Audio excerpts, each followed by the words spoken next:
గత ప్రతి 4 రోజులకి వేల కోట్ల రూపాయల కుంభకోణాలు, అవినీతి స్కాములు బయటపడుతూ ఉండేవి. దేశంలోని పెద్ద పెద్ద పట్టణాల్లో వరుస బాంబు పేలుళ్లు సంభవించేవి. కాంగ్రెస్ వచ్చిందంటే సమస్యలు వచ్చేవి. దేశము దీన్నే చూస్తూ వచ్చింది. ఈసారి ఇండియా అలయన్స్ 5 సంవత్సరాలలో 5గురు ప్రధానమంత్రుల్ని తీసుకొస్తామని చెబుతోంది. మీరొక్కసారి ఊహించండి. రోజుకొక ప్రధానమంత్రి, మొదటి సంవత్సరం ఒక ప్రధానమంత్రి, రెండవ సంవత్సరం ఒక ప్రధానమంత్రి, మూడవ సంవత్సరం ఒక ప్రధానమంత్రి. ఇలాంటి ప్రభుత్వం మనకి కావాలా? ఈ దేశాన్ని అటువంటి వాళ్ళ చేతుల్లోకి మనం అప్పగిద్దామా? अच्छा, मैं एक अलग तरीके से समझाता हूं। मान लो कि हमारे वारंगल में 10 किसान इकट्ठे हो गए और 10 किसान इकट्ठे होकर के उन्होंने किसी को बुलाया जो जमीन में पानी कहां है उसकी खोज करने वाले को, और 10 किसानों ने पूछा कि भाई हम 10 खेतों के लिए पानी के लिए जमीन से पानी निकालना चाहते हैं। अब जरा हमें खोज के बताओ कि कहां पानी निकलेगा और कितना ऊंडा निकलेगा, कितना गहरा निकलेगा। तो वो जो जानकार व्यक्ति था उसने 10 के खेत देखे और कहा, देखो भाई ये नीचे पानी तो है, लेकिन आपको 100 मीटर नीचे जाना पड़ेगा, पाइप लगानी पड़ेगी, तब जाकर के पानी निकलेगा। तो ये फिर 10 किसान मिले, उन्होंने कहा, देखो भाई उसने कहा है कि 100 मीटर नीचे जाएंगे तो पानी निकलेगा। तो फिर उन सब ने तय किया कि ऐसा करो, हम 10 किसान हैं तो मेरे खेत में 10 मीटर का पाइप डालो, दूसरे ने कहा मेरे खेत में 10 मीटर का पाइप डालो। तो 10 ने कहा कि हमारे 10 खेत में 10-10 मीटर के पाइप डालेंगे तो 100 मीटर हो जाएगा। बताओ इससे पानी निकलेगा क्या? దీన్నే మీకు ఇంకొక పద్ధతిలో అర్థం చేయించే ప్రయత్నం చేస్తాను. వరంగల్లో ఒక 10 మంది రైతులు ఉన్నారనుకోండి. ఈ 10 మంది రైతులు కలిసి తమ పొలాల్లో బోరు పైపు వేయించుకోవాలనుకున్నారు. వీళ్ళు ఒక నిపుణుడిని పిలుచుకొచ్చారు. ఆ నిపుణుడు మొత్తము పరిశీలించిన తరువాత ఇక్కడ 100 మీటర్లు లోపల తవ్వినట్లయితే మీకు నీరు పడుతుంది అని చెప్పాడు. అప్పుడు ఈ 15 మంది రైతులు ఒక్కొక్కరు నా పొలంలో 10 మీటర్లు, పక్కవాడి పొలంలో 10 మీటర్లు, ఆ పక్కవాడి పొలంలో 10 మీటర్లు, ఇలా 10 మంది పొలాల్లో 10 మీటర్లు గనక బోరు తవ్వినట్టయితే 100 మీటర్లు అయిపోతుందని అన్నారు. ఇలా చేస్తే నీళ్ళు వస్తాయా? కాబట్టి ఈ రకమైనటువంటి ప్రభుత్వం మనకు వద్దు అని చెప్తున్నారు. अब बताइए, ये कहते हैं कि हर पार्टी का एक-एक प्रधानमंत्री, हर वर्ष एक-एक प्रधानमंत्री, जैसे उस किसान का बेचारे का पानी नहीं निकला, ये देश का भी कुछ भला नहीं कर सकते।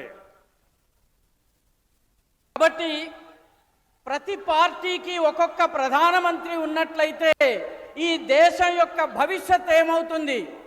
ఏ రకంగానైతే ప్రతి పొలంలోనూ 10 మీటర్లు బోరు పంపు వేస్తే నీళ్లు రావో, అదే రకంగా ఒక్కొక్క పార్టీకి ఒక్కొక్క ప్రధానమంత్రి, ఒక్కొక్క ఏడాదికి ఒక్కొక్క ప్రధానమంత్రి ఉంటే ఈ దేశం బాగుపడుతుందా?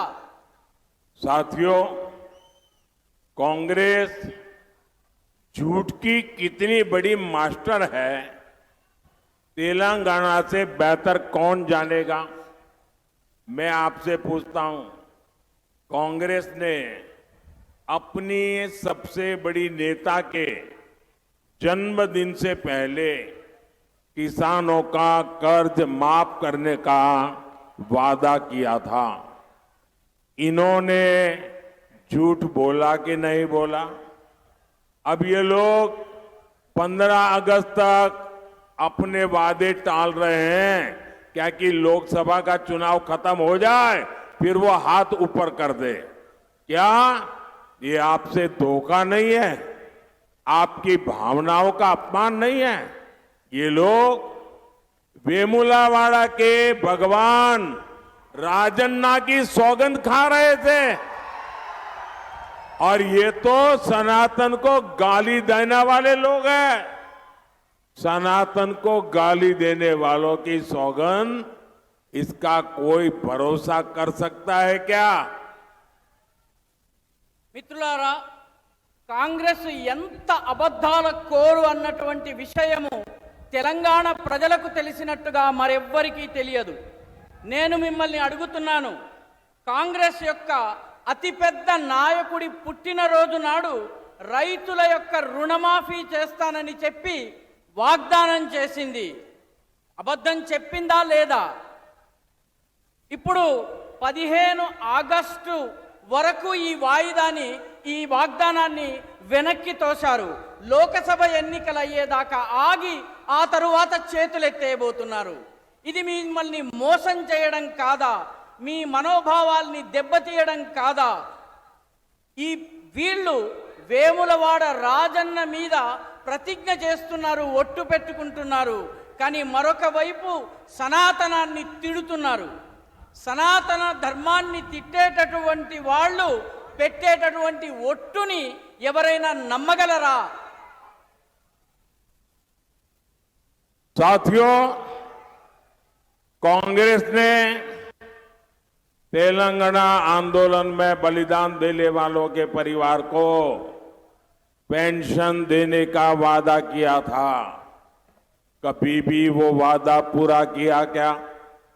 कांग्रेस ने 250 स्क्वायर यार्ड जमीन देने के लिए कहा था। आप बताइए, जमीन मिली क्या? कांग्रेस ने महिलाओं को हर महीने 2500 रुपीज देने का वादा किया था। आज तक यहां की महिला इसका इंतजार कर रही है।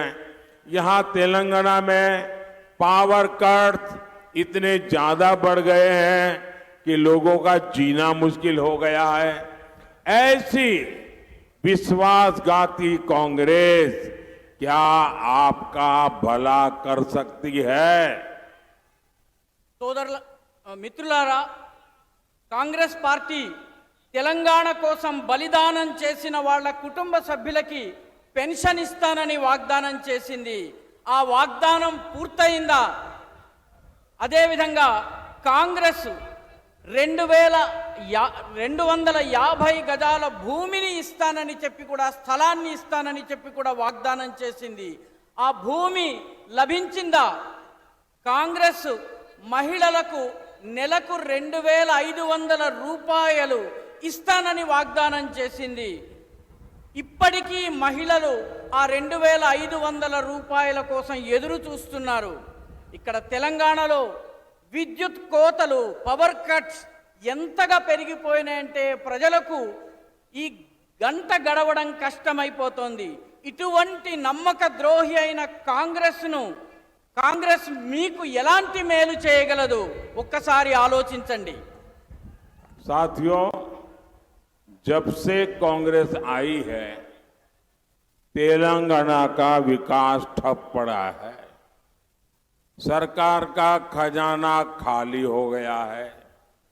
जरा बताइए, ये पैसा कहां जा रहा है? तेलंगाना की जनता का पैसा डबल आर टैक्स के नाम पर लूटा जा रहा है। और यहां चर्चा है कि डबल आर टैक्स में एक हिस्सा पहले आर के लिए हैदराबाद जाता है, दूसरा हिस्सा दूसरे आर के लिए दिल्ली भेजा जाता है। మిత్రులారా, కాంగ్రెస్ ప్రభుత్వం అధికారంలోకి వచ్చినప్పటి నుంచి అభివృద్ధి పూర్తిగా ఆగిపోయింది. ప్రభుత్వం యొక్క ఖజానా పూర్తిగా ఖాళీ అయిపోయింది. మీరు చెప్పండి, ఈ డబ్బులన్నీ ఏమవుతున్నాయి? ఇక్కడ తెలంగాణలో చర్చ ఏమిటంటే double R tax, RR tax అనే పేరిట ప్రజలని దోపిడీ చేయడం జరుగుతోంది. ఈ ఆర్ఆర్ ట్యాక్స్, డబల్ ఆర్ ట్యాక్స్లోని మొదటి ఆర్ కోసము ఒక భాగం హైదరాబాద్కు వెళితే రెండవ ఆర్ కోసము ఢిల్లీకి వెళ్తోంది. कांग्रेस हो या इंडी अलायंस, ये जहां सत्ता में आए वो राज्य उनका एटीएम बन गया। अभी झारखंड से नोटों के पहाड़ निकले हैं, आपने देखा है ना। इसके पहले कांग्रेस के एक सांसद के यहां 300 करोड़ कैश निकला था, और जब मोदी इनके ब्लैक मनी, इनके करप्शन पर कार्रवाई करता है तो ये मोदी को गाली देते हैं।